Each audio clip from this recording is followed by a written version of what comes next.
ନିଶବ୍ଦ ଜଙ୍ଗଲ ରାସ୍ତା। ଦ silent forest road. ଆଲୋକ ଏବଂ ବିକାଶ ଏକ ଦୂର ସହରରୁ ଫେରୁଥିଲେ। ରାତି ପ୍ରାୟ 2ଟା ହେବ।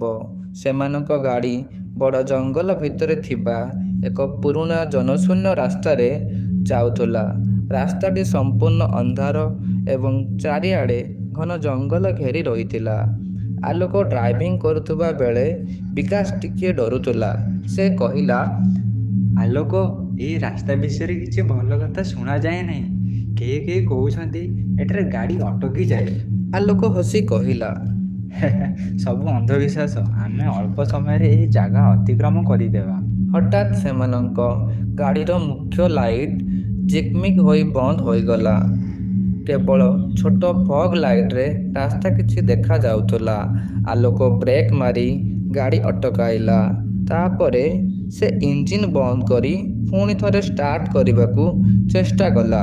କିନ୍ତୁ ଇଞ୍ଜିନ୍ରୁ କେବଳ ଏକ କର୍କଶ ଶବ୍ଦ ଆସିଲା ଏବଂ ଗାଡ଼ି ବନ୍ଦ ହୋଇଗଲା। ବିକାଶର ମୁହଁ ଫିକା ପଡ଼ିଗଲା। ସେମାନେ ଜାଣିଥିଲେ ଯେ ଏହି ଜଙ୍ଗଲରେ କୌଣସି ମୋବାଇଲ ନେଟୱାର୍କ ନାହିଁ। ଠିକ୍ ସେହି ସମୟରେ ରାସ୍ତାରେ ସେମାନେ ଏକ କୁହୁଡ଼ି ଆସୁଥିବାର ଦେଖିଲେ, ଯାହା ଅସ୍ୱାଭାବିକ ଭାବରେ ଘନ ଥିଲା। କିନ୍ତୁ କୁହୁଡ଼ି ଭିତରୁ ସେମାନେ ଏକ ଛୋଟ ଝିଅକୁ ଦେଖିଲେ, ଯିଏକି ପୁରୁଣା ଧଳା ପୋଷାକ ପିନ୍ଧି ଛିଡ଼ା ହୋଇଥିଲା। ତା'ର ଆଖିଗୁଡ଼ିକ କଳା ଓ ଗଭୀର ଶୂନ୍ୟତା ଭଳି ଦେଖାଗଲା। ସେ ସିଧା ସେମାନଙ୍କ ଗାଡ଼ି ଆଡ଼କୁ ଚାହିଁ ରହିଥିଲା। ବିକାଶ କହିଲା, ଏତେ ରାତିରେ ଜଙ୍ଗଲ ଭିତରେ କିଏ ଏଇ ଝିଅ? ଝିଅଟି ଧୀରେ ଧୀରେ ଗାଡ଼ି ଆଡ଼କୁ ଚାଲି ଆସିଲା। ଆଲୋକ ଡରିଯାଇ କବାଟ ଲକ୍ ମାରିଦେଲା। ଝିଅଟି ଯେତେବେଳେ ଗାଡ଼ିର ପାଖକୁ ଆସିଲା, ତା'ର ଓଠ ଖୋଲିଲା ଏବଂ ସେ ଏକ ଭୟଙ୍କର କଣ୍ଠରେ କହିଲା, ତୁମେ ଏଠାକୁ ଆସିଲ କାହିଁକି? ମୁଁ ତୁମକୁ ଅପେକ୍ଷା କରିଛି।